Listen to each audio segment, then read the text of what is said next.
या देवी सर्वभूतेषु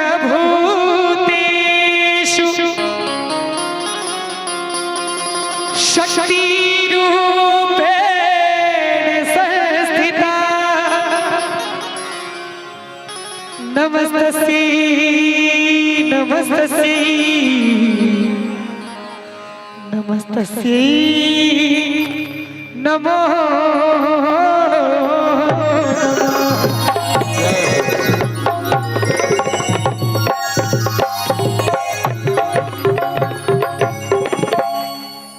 एक बार हमारा म्यूजिशियन सब लोग से हो ताली में बजा देवे सब गोटे नबका लहठी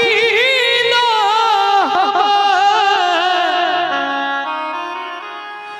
करब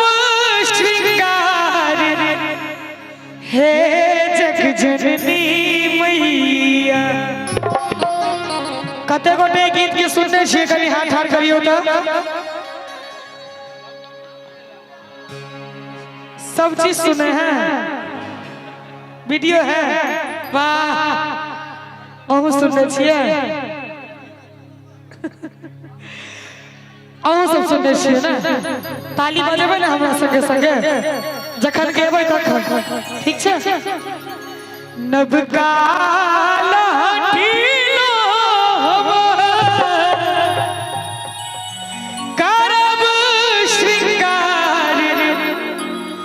हे जग जननी मैया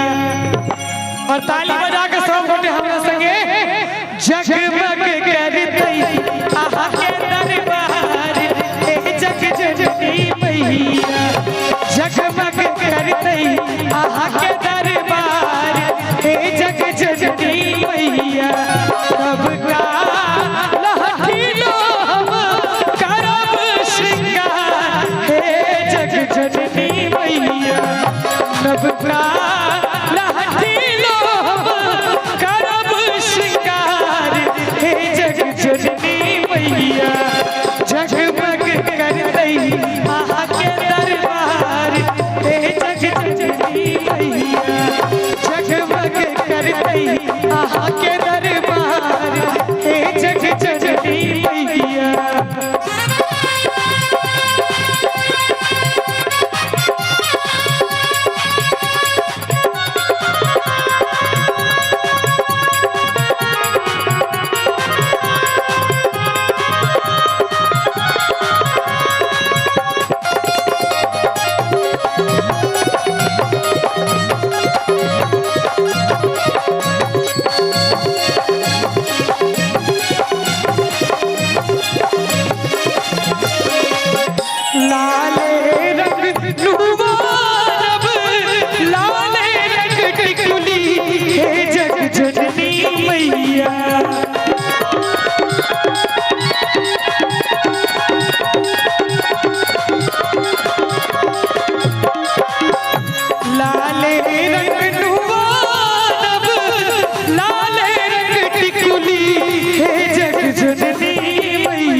लाले रंग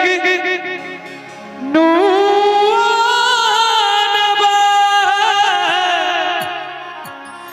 लाले रंग टिकुली हे जग जननी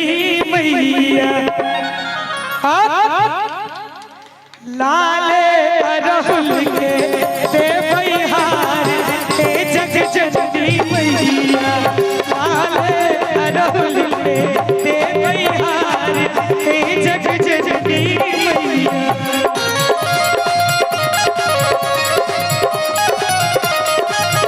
तुझे रूप से पुकारे तेरा लाल आजा शेरवाली तेरे कदमों में ममता की धार तेरे कदमों में ममता की धार आजा मां शेरवाली आई मैं सकते गोटा मैं के लाल छी कन्या पर हाथ धर करियो तो सब गोटे छिए आहा सब थाली बजा के हमरा संगे संगे तुझे कब से पुकारे तेरा आजा शेरवाली तुझे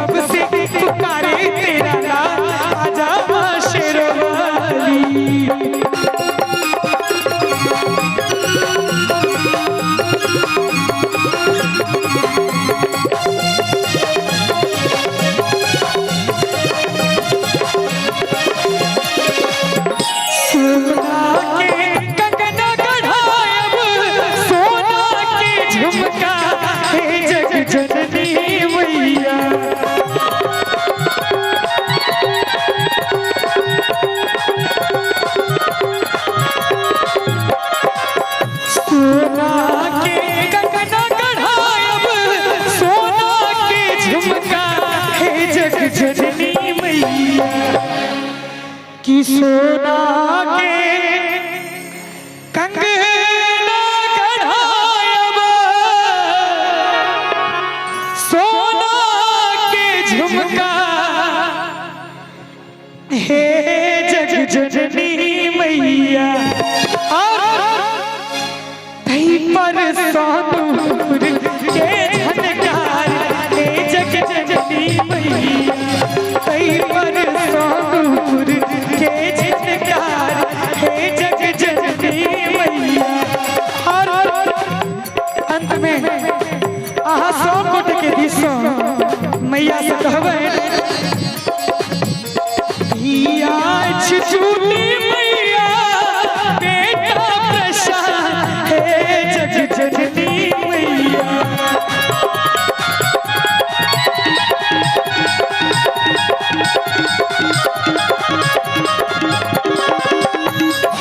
आज झूली मैया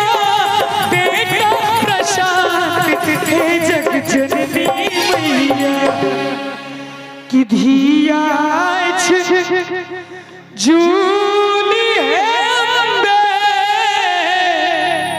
बेटा प्रशांत हे मोर काली मैया। और अहाँ सब गोटे के दिशो मैया से कहबै एक बार दोनों हाथ उठा दियो सब गोटे पाछुओ से आहू से भक्तों के सुनियो कने पुकार हे जग जननी मैया, भक्तों के सुनियो कने पुकार हे जग जननी मैया।